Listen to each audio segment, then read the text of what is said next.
First and foremost, all gratitude to the divine for placing me here and now, for guidance, protection, and all blessings big and small. Hello, Pyramid Energy.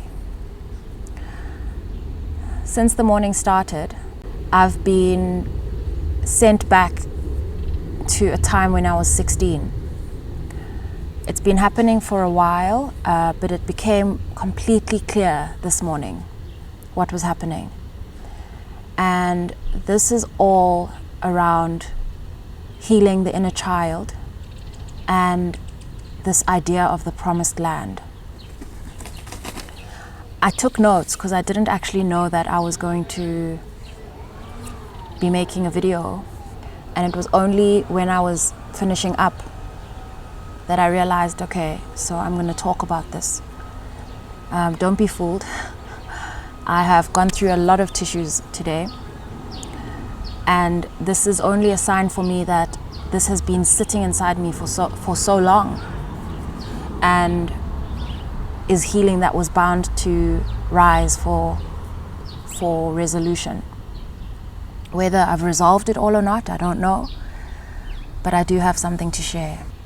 I was listening to a video, a reading, and it's actually 2 readings today, and they kept helping me go back to this moment, asking myself, why am I being sent back? Growing up as a teenager, I used to spend a lot of time in my bedroom.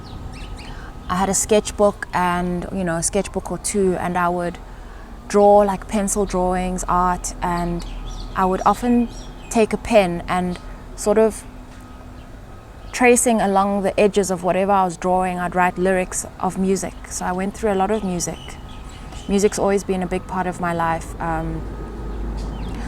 And so for some reason, throughout the year, I've been sent back to my bedroom, this space that I would create for myself, not understanding what is it about this time? What is it about this time that I'm looking for? Is it the music? Is it the lyrics? Is it the tracing and the art? Is it the stuff I was drawing? It was not clear. And today, the song by Alanis Morissette called Utopia came up as a result of a conversation I was having with someone. And I brought this here. This is the album. This is the album. It was released in 2002. And what I'd do is I'd open, look, the CD dropped. For anyone who doesn't know what a CD is. and look inside. It's got a butterfly inside. I've always felt very connected to Alanis Morissette. A lot of her music, I always had this little guilt, like it's so angry, but it's not. And I read something about her today. It says Alanis Morissette has a mezzo-soprano voice. I looked this up because I was like, am I going to sing it? I was like, I can't sing that high, which is a female voice that falls between the range of soprano and alto. She's known for her emotive voice and confessional songwriting. And this also made it so much clearer to me why I love her music. Her music, her words, feel like you're sitting in a confessional. It's like, okay, let's do this. Let's stop, let's listen, and let's confess. Let's be honest. This is how we feel. And so I'm going to read the lyrics to Utopia to you so you can, understand what it is I was there for. We'd gather around, all in a room.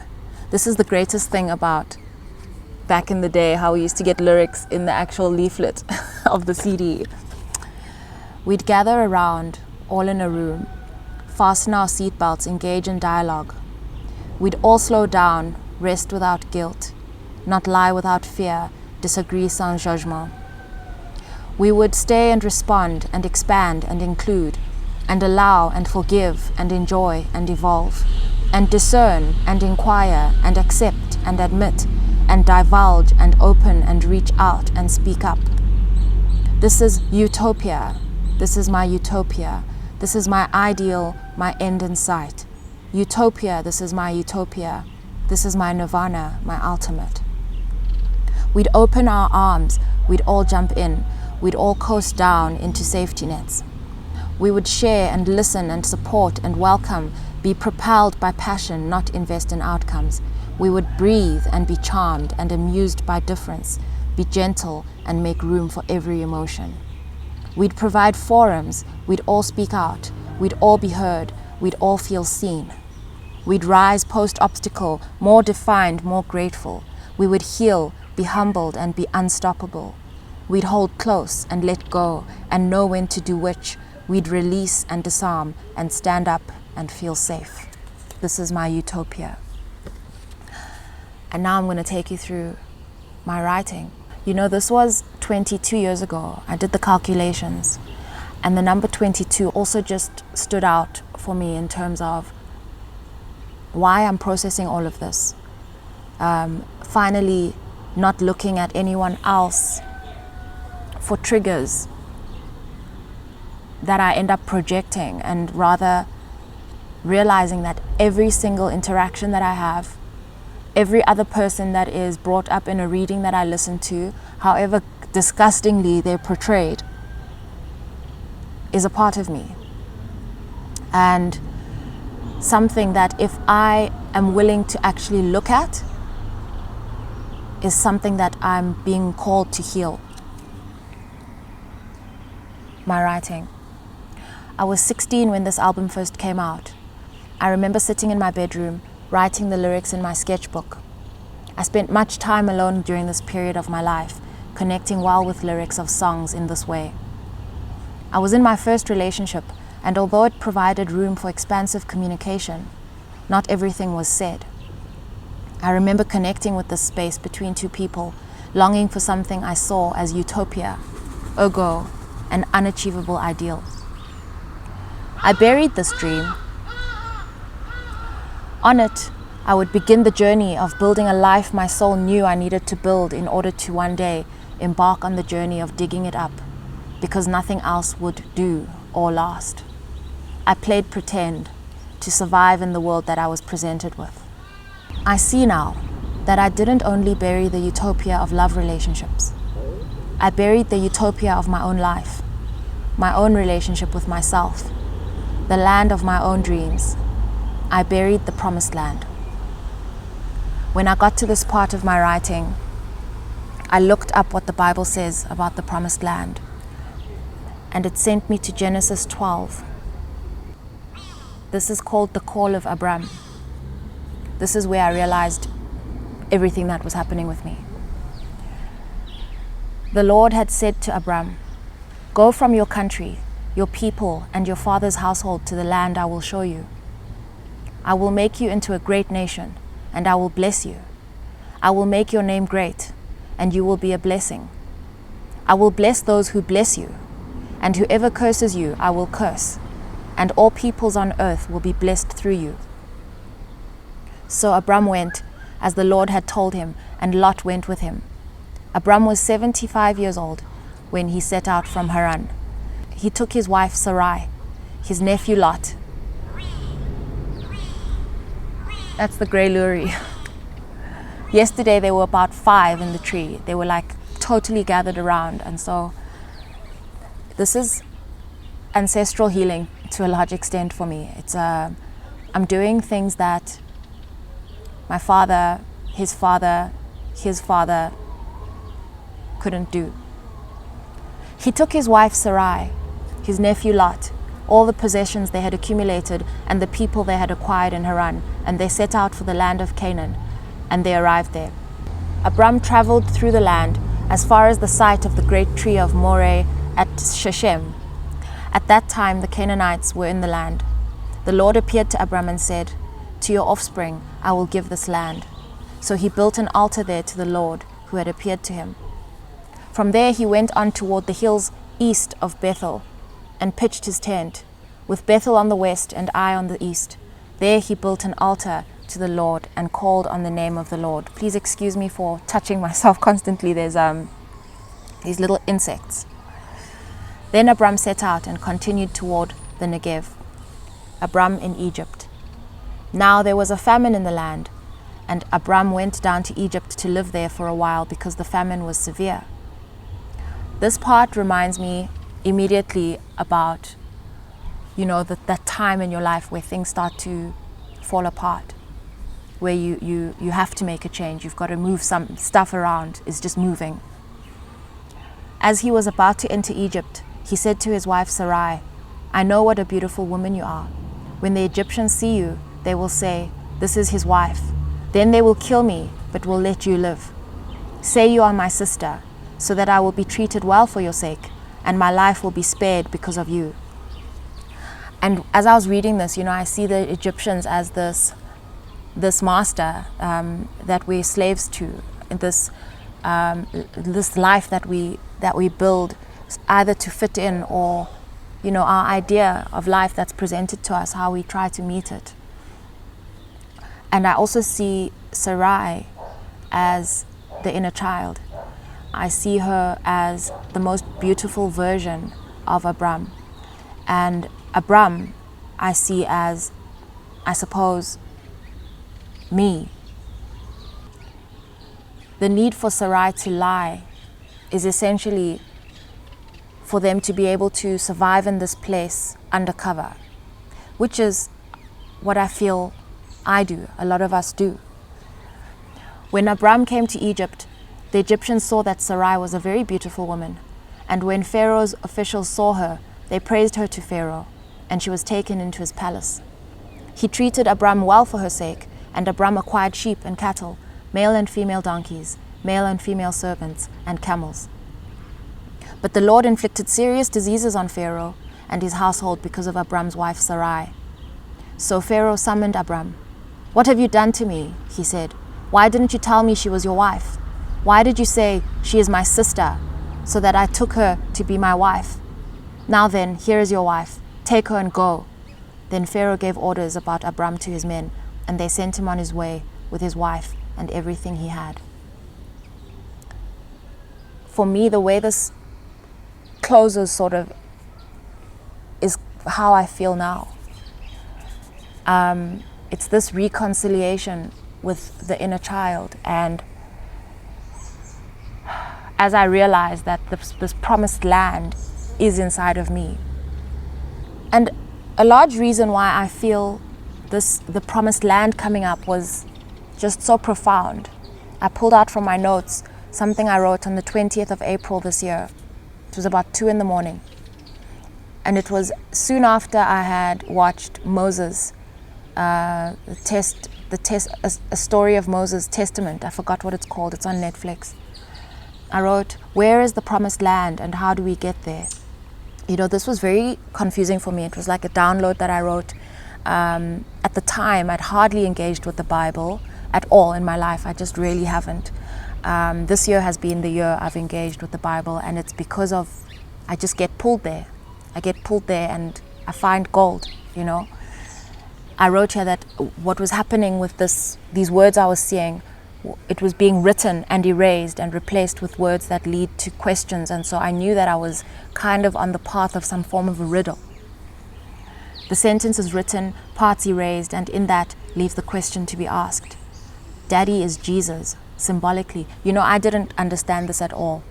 Obviously, by this time, my dad had passed. I didn't understand how my father was Jesus. I didn't understand it. I understand this a lot better now. Jesus is rebirth, redemption, a miracle worker, a healer, the Messiah. Hard to believe how he was conceived.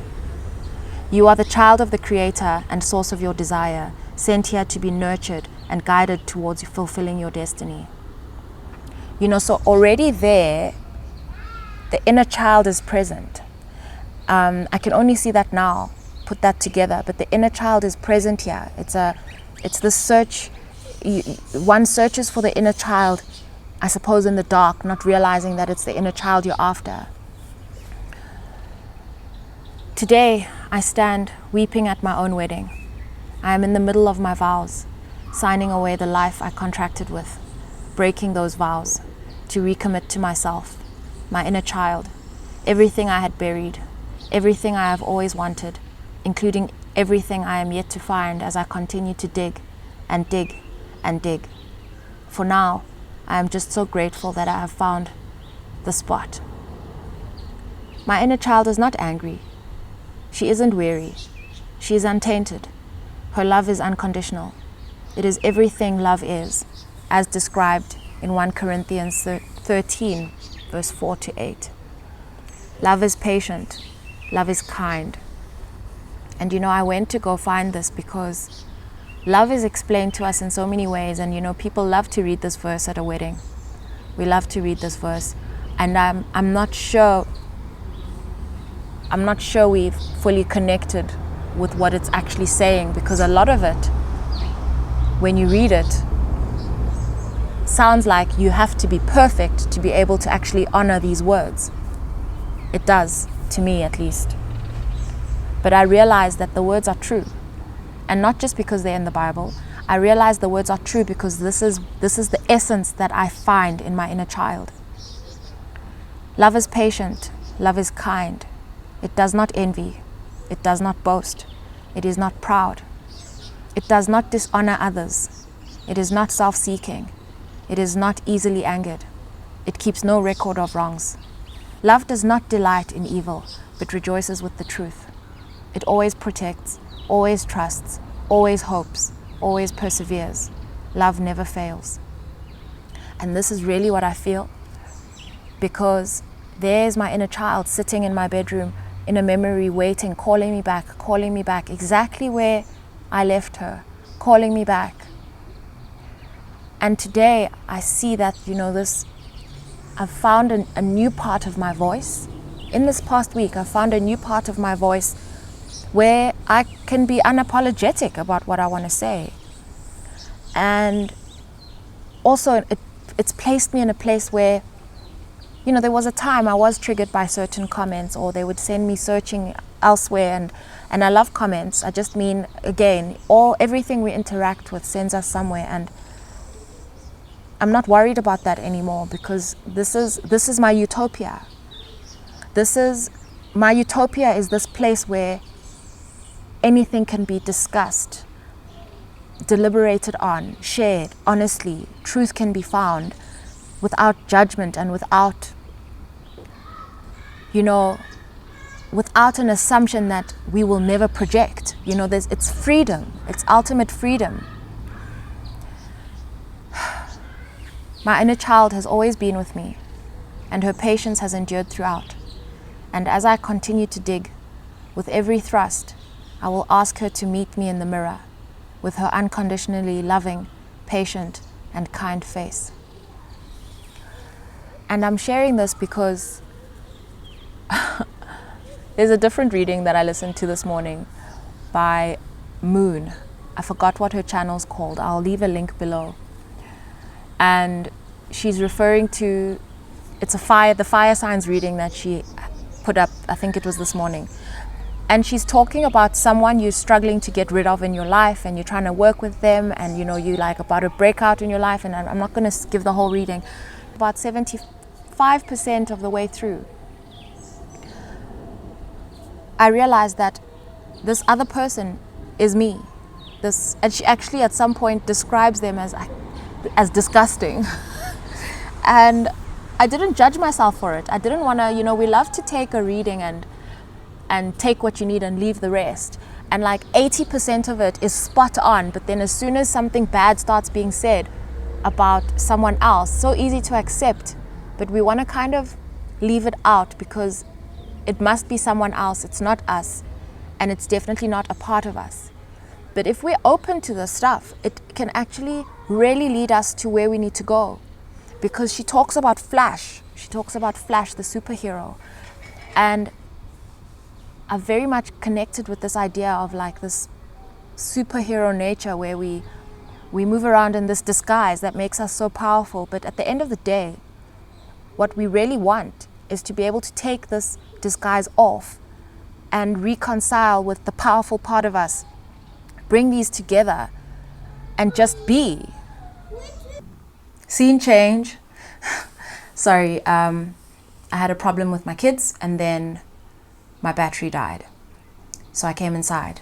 The sum of my message is really that every trigger we come across, every thing where we find it easier to look outside for why certain things have happened, is essentially a delay to arriving at the promised land.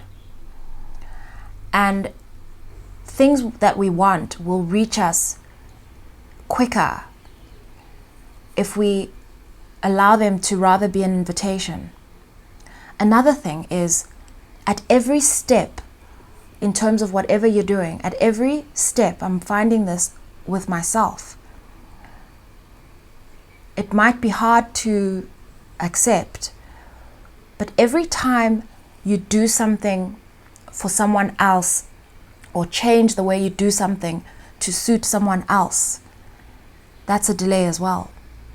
There are so many things in the artistic process where there's this nudge to kind of be pulled in a direction that you think other people want you to move in.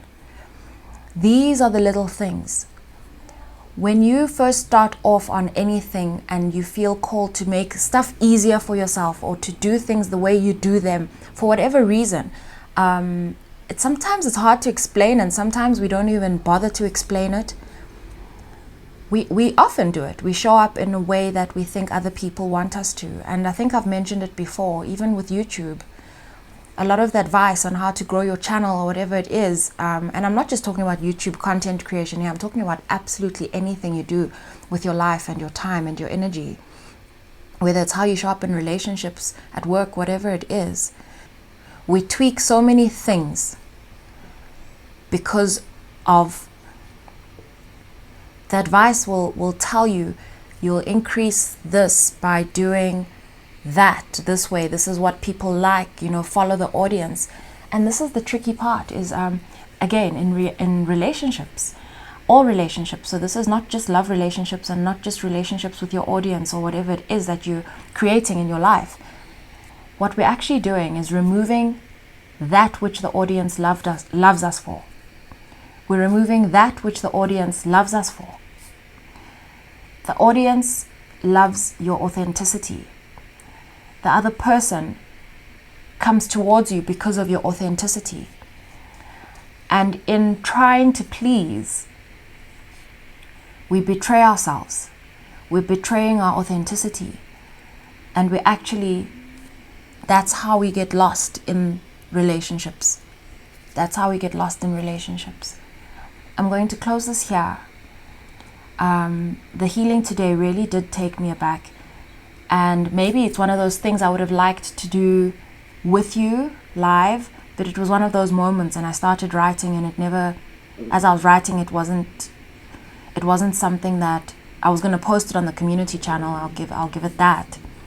But it's not something that I thought I'd show up and talk about. But I think I'm really glad I shared it. There are so many things I've put in my notes over these past few months, from pre-pyramid energy, dreams I've had. There's so much stuff, and I suppose I'll share as I go through discussion. But I just want to say that I appreciate you all so much, and I love you like beyond what words can describe. And I'm interested to know, if this wasn't the medium that I used to express myself, what it would look like, what it would be. But I'm not going to spend much time thinking about that, because this is exactly where I've been placed, right here and right now. And also the reason I even share that gratitude piece now at the beginning of my videos is because this is just such a blessing to me already. And I stay open to more blessings. And I stay open to allowing the present moment and the present place to reveal all its goodness that it has to offer. I'm open. Sending you so much love.